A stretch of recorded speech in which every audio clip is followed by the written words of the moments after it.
주님 비추소서. 나도 주님의 빛을 비추리라. 나를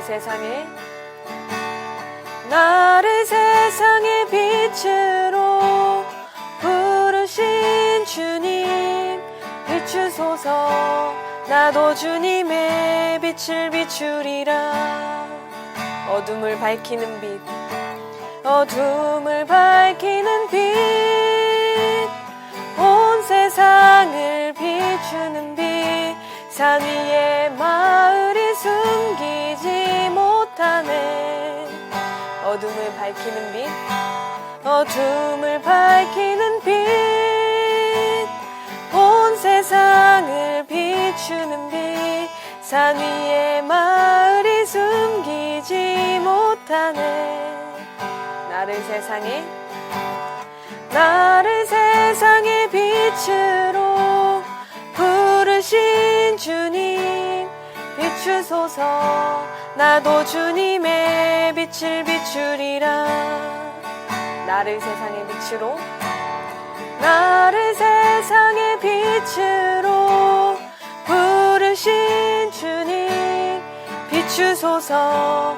나도 주님의 빛을 비추리라. 어둠을 밝히는 빛, 어둠을 밝히는 빛,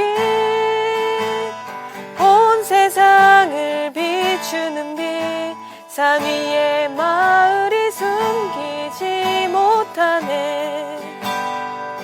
어둠을 밝히는 빛, 어둠을 밝히는 빛, 온 세상을 비추는 빛. 산 위에 마을이 숨기지 못하네. 나를 세상의 빛으로 부르신 주님 비추소서. 나도 주님의 빛을 비추리라. 나를 세상의 빛으로 부르신 주님 비추소서. 나도 주님의 빛을 비추리라. 비추소서. 나도 주님의 빛을 비추리라. 비추소서. 나도 주님의 빛을 비추리라. 하나님께서 오늘 중고등부에게 주신 말씀입니다. 마태복음 5장 13절에서 16절까지의 말씀입니다. 함께 읽겠습니다. 너희는 세상의 소금이니 소금일 만일 그 맛을 잃으면 무엇으로 짜게 하리요? 후에는 아무 쓸데없어 다만 밖에 버려져 사람에게 밟힐 뿐이니라. 너희는 세상의 빛이라. 산 위에 있는 동네가 숨겨지지 못할 것이요, 사람이 등불을 켜서 말 아래에 두지 아니하고 등경 위에 두나니 이러므로 집안 모든 사람에게 비치느니라. 이같이 너희 빛이 사람 앞에 비치게 하여 그들로 너희 착한 행실을 보고 하늘에 계신 너희 아버지께 영광을 돌리게 하라. 아멘. 중고등부 친구들 모두 샬롬. 네, 좋은 주일 아침입니다. 우리 친구들 벌써 전도사님과 두 번째 예배를 드리게 되었는데요. 우리 중고등부 친구들 모두에게 하나님의 은총과 평화가 가득하시기를 전도사님 간절히 소망합니다. 어떤 친구들은요, 방학을 벌써 했고요. 또 어떤 친구들은 수업을 계속 들으면서 방학을 기다리고 있는지 모르겠어요. 우리 친구들 낯설고 어려운 한 학기였을 텐데요. 여기까지 오느라 정말 고생 많았습니다. 우리 친구들 모두 대견하고 참 기특합니다. 너무 추운 겨울을 보내고 있는 것 같지 않나요? 와, 눈도 너무 많이 오고 전날 너무 추워갖고 이번 주에 정말 혼이 났습니다. 금요일 아침에 특히 얼마나 추웠는지 모르겠어요. 친구들은 가을을 지나서 겨울이 되어갈 때 무엇을 보고 겨울이 왔음을 짐작하나요? 확 떨어진 기온? 아니면 서서히 떨어졌던 낙엽들? 아니면 보슬보슬 내리는 눈? 우리 친구들은 무엇으로 겨울을 확인하나요? 전도사님의 경우에는 해가 일찍 지는 것을 보면서 겨울이 오고 있음을 짐작하곤 합니다. 빛이 완연한 낮의 길이보다 사방이 어둠에 휩싸이는 시간, 즉 밤이 낮보다 더 길어졌을 때 전도사님은 겨울이 왔음을 확실하게 느끼곤 합니다. 전도사님이 오늘 빛과 어둠으로 설교를 시작하는 이유가 있습니다. 바로 오늘이 주현절의 시작이기 때문입니다. 주님의 나타나심을 기억하고 기념하는 절기, 그래서 주님의 나타나심을 기억하는 절기, 그래서 주현절인 거죠. 주현절이 왜 빛과 관련이 있을까요? 그러니까 초대교회 교인들, 그러니까 1세기, 2세기 교회 교인들은 바로 예수님을 빛으로 이해하곤 했었습니다. 바로 빛이신 예수님께서 세상의 어둠 가운데 친히 자신을 드러내셨다고 생각했던 겁니다. 우리가 얼마 전 예수님의 탄생하심을 기다리면서 초에 불을 붙였었는데요. 그 강림절기 동안 붙인 초가 빛으로 오시는 예수님을 상징합니다. 즉, 한 개 한 개의 초가 밝아질수록 환한 빛으로 오시는 예수님을 기억하자는 거죠.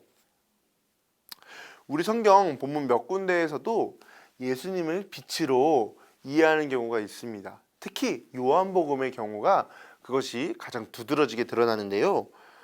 빛과 어둠의 대비가 분명하게 드러나는 곳 중 하나입니다. 우리 요한복음 1장 9절인데요.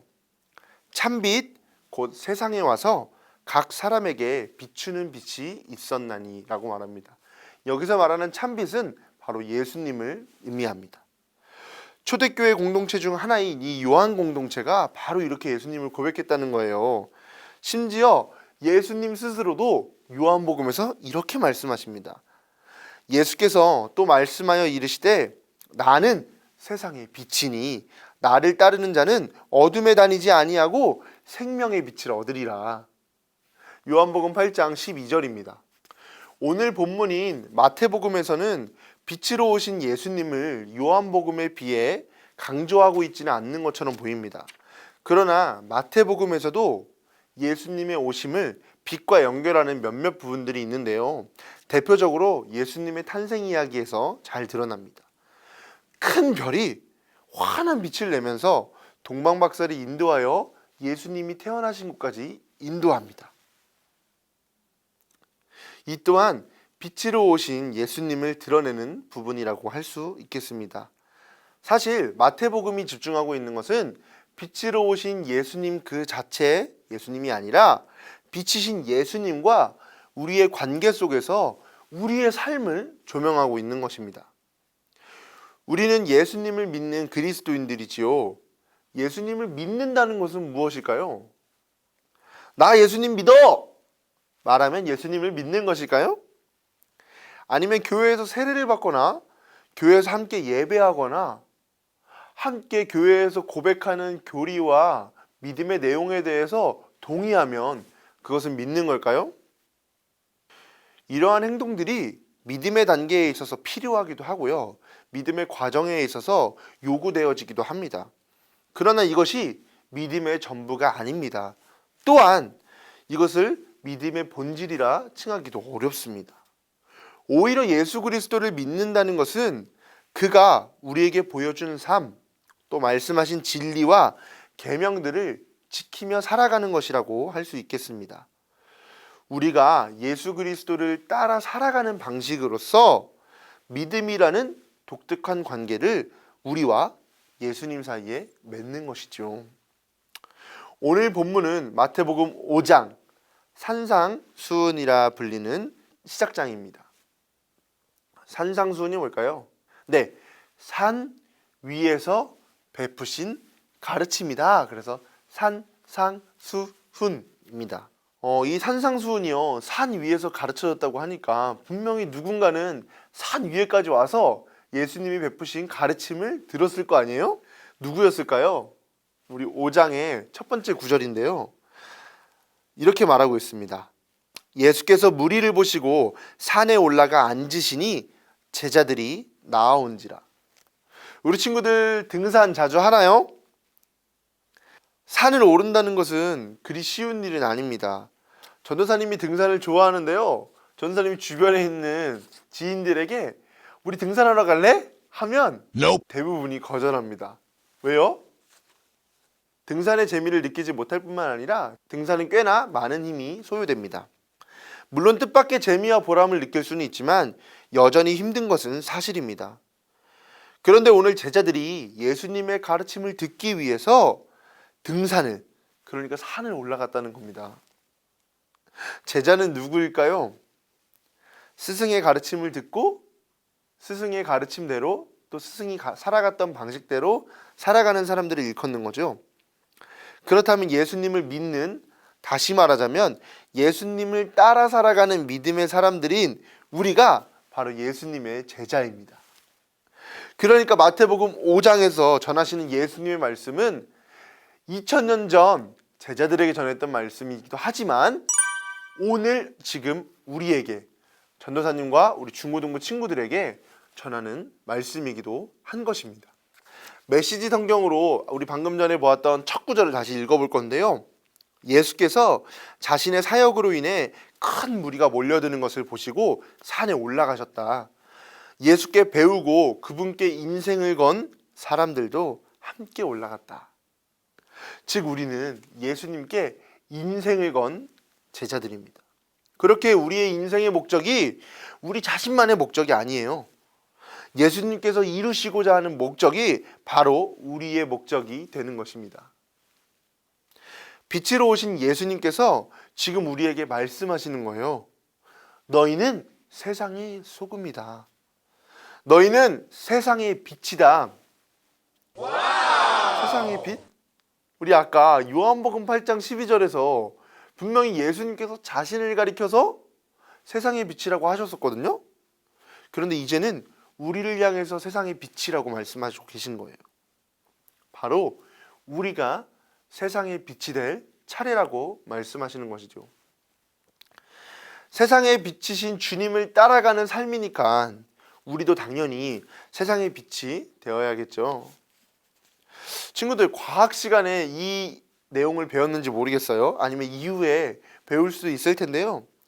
우리가 사물을 알아보게 되는 중요한 과정 중 한 가지는 사물로부터 나오는 빛을 통해서 우리가 사물을 알아보게 됩니다. 그러니까 사물이 스스로 빛을 내는 광원이라는 것들로부터 빛을 받아가지고요, 우리에게 반사할 때 우리가 그 빛을 통해서 사물을 인식하게 되는 거죠. 여기서 우리는 빛과 인식의 관계를 통해서 하나님과 예수님과 우리의 관계, 즉 빛이신 예수님과 우리의 관계를 살펴볼 수 있습니다. 세상에 빛이신 예수님께서 우리를 향하여 빛을 비추고 계시는데요.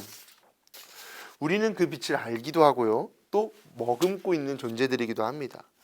그리고 우리가 마치 사물이 반사시키듯 그 빛을 반사시킬 때 사람들은 우리에게서 드러나고 있는 그리스도를 인식하게 됩니다.